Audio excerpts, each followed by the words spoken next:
So you're really interested in seeing compassion in action.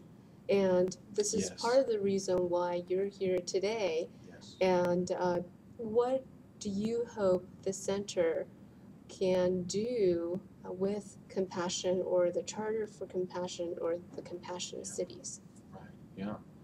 Well, we'll see. We'll see what happens. I mean, to sign on to that charter would be a wonderful thing. The fact that we don't talk about compassion very much, in academia, we don't talk about it very much. The fact that when Obama, you remember this, when he, with his first Supreme Court nomination, and he said, well, maybe empathy would be something. And everyone, empathy in a judge? What are you? Well, that kind of thing. So, yeah, I see this whole idea of the intercultural, the interspiritual as going in that direction to open people up to what is beyond, so that people are become more comfortable being vulnerable. I think that's a really important thing, that they don't armor themselves in.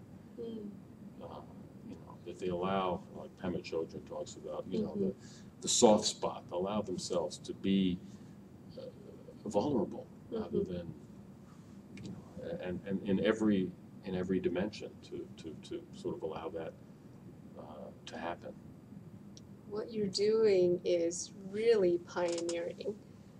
Absolutely. I mean, we hear about Stanford's C-Care, their study on altruism and compassion, and also their forgiveness project. But what you are really doing, is still one step ahead of them.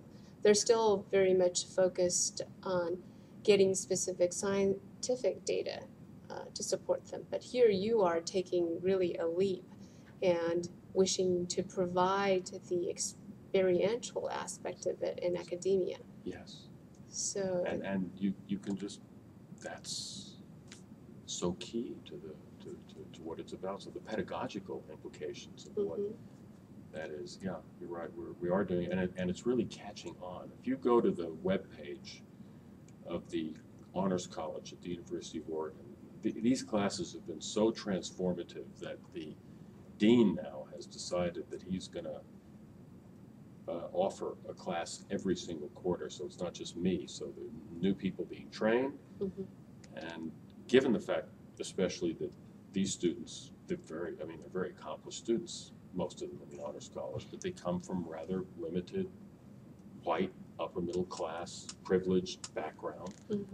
And this is a way for them to, really, that challenges that. So he's gotten behind it big time and has made it kind of a central mission of what the Honors College is at the University of Oregon. So this is going to have more than ramifications beyond my own teaching of it. And it is, as you say, it's because of how it affects students. So we don't need to wait to do studies of these things.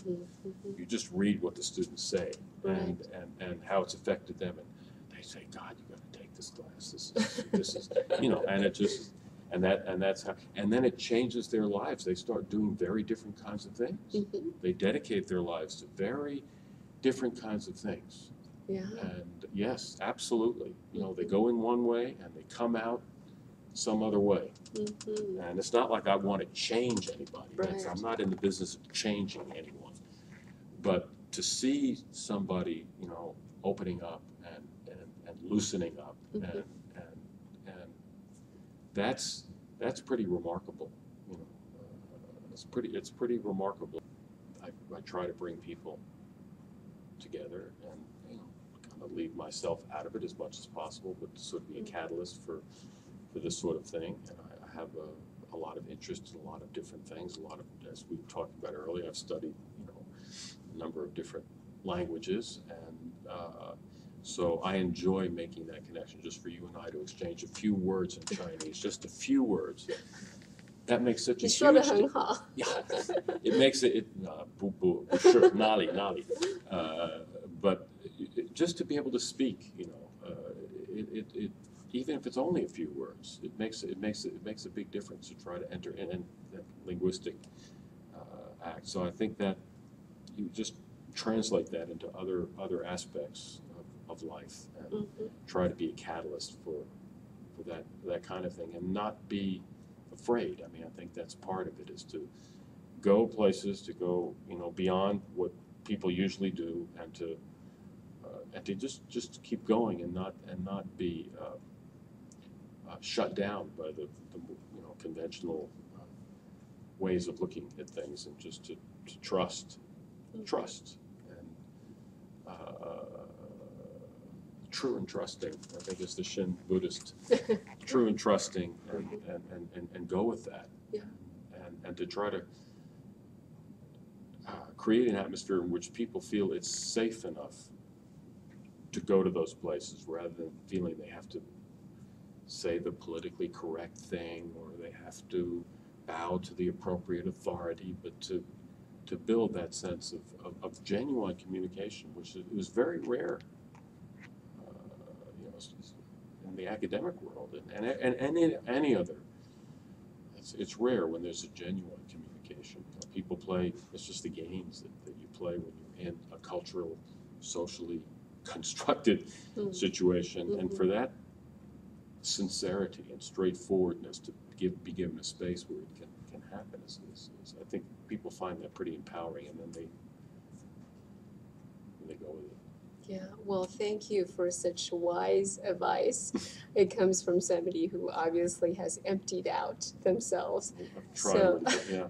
Thank you Thank for